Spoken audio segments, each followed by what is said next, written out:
Hello வணக்கம். உங்கள் Jogini TV தியாஸ் kitchen. இன்றைக்கி ஆப்பம் எப்படி செய்கிறதுன்னு சொல்கிறேன்.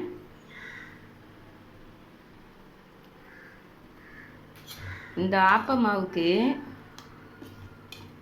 1 கிளாஸ் பச்சரிசி, 1/4 கிளாஸ் மாவு பச்சரிசியாக வாங்கிக்கணும், 1/4 கிளாஸ் புழுங்கல் அரிசி, இட்லி அரிசி, 1 கிளாஸ் மாவு பச்சரிசி, 1/4 கிளாஸ் இட்லி அரிசி, 1 ஸ்பூன் வெந்தயம், 3 ஸ்பூன் உருட்டு உளுந்து போட்டு நல்லா ஊற வச்சுருங்க.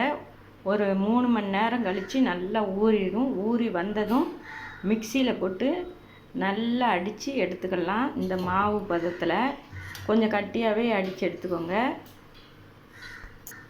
மிக்சி இல்லைன்னா கிரைண்டர்லேயும் நல்லா மாவு அரைச்சி வச்சுக்கலாம். நான் 2 பேருக்கு இவ்வளவு தேங்காய் எடுத்திருக்கேன். தேங்காய் பால் எடுத்துக்கேன். பால் எடுத்துட்டு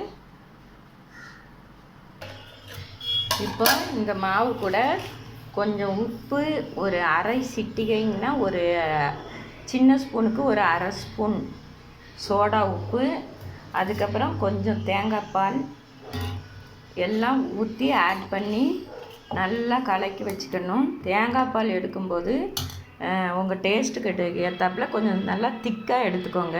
திக்காக எடுத்தால் நல்லா டேஸ்ட்டாக இருக்கும். தண்ணியாக எடுக்கிறவங்களும் எடுத்துக்கலாம். அது கூட ஒரு 4 ஏலக்காய் வச்சு சேர்த்து அரைச்சி பால் எடுத்து வச்சுக்கோங்க. இப்போ ஆப்பம் எப்படி ஊற்றுறோன்னு பாருங்கள். அது எப்படி புஃப்னு வருது, நல்லா வருதுங்கிறத உங்களுக்கு நான் காட்டுறேன். இந்த மாவு ஒரு நாள் ஃபுல்லாக நல்லா புளிக்க வைக்கணும். புளிக்க வச்சு மறுநாள் காலையில் தான் எடுத்து நீங்கள் இந்த ப்ராசஸ்லாம் பண்ணணும்.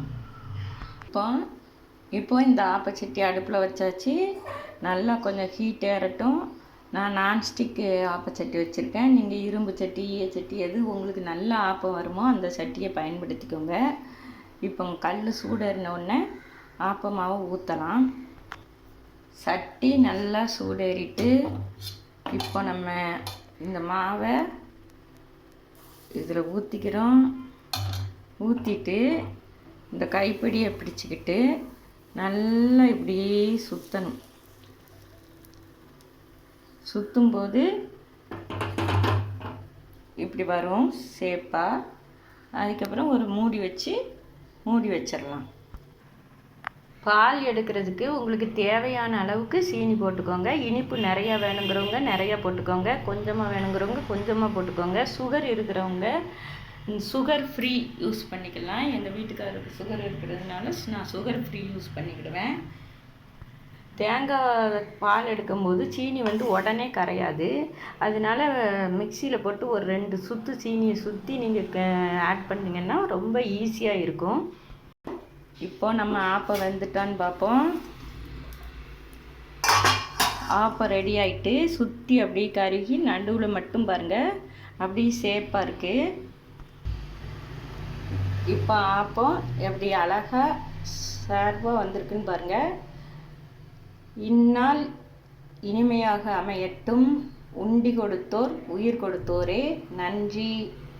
தியாஸ் கிச்சனை சப்ஸ்கிரைப் செய்யவும், லைக் போடுங்க.